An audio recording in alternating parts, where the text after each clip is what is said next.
Psalm 119 says this, "You made me, you created me. Now give me the sense to follow your commands.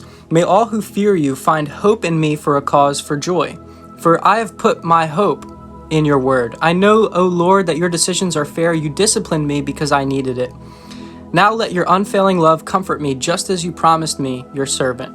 Surround me with your tender mercy so that I may live. For your law is my delight.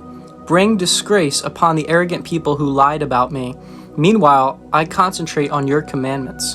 Let me be reconciled with all who fear you and know your decrees. May I be blameless in keeping your principles. Then I will never have to be ashamed." When God disciplines us, a lot of us get frustrated at God.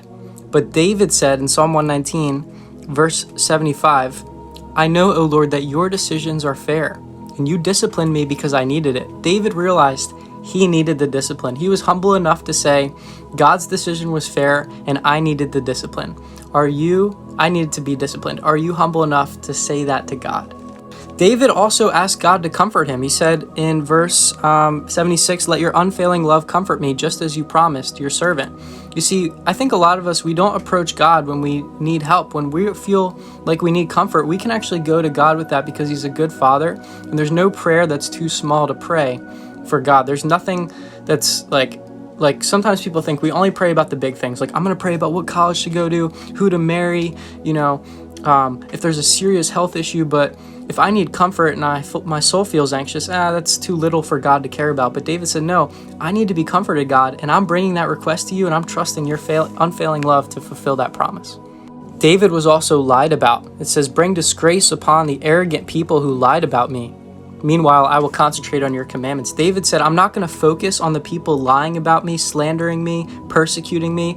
I'm not going to focus on them. God, you take vengeance on the wicked. And we can pray that, God, take your justice. You have justice on the wicked.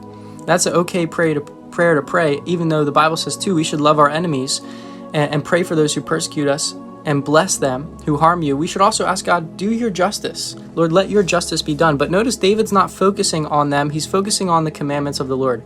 He says, I'm going to concentrate on your commandments. Guys, don't concentrate on people that are trying to put you down for your faith, but concentrate on who God is.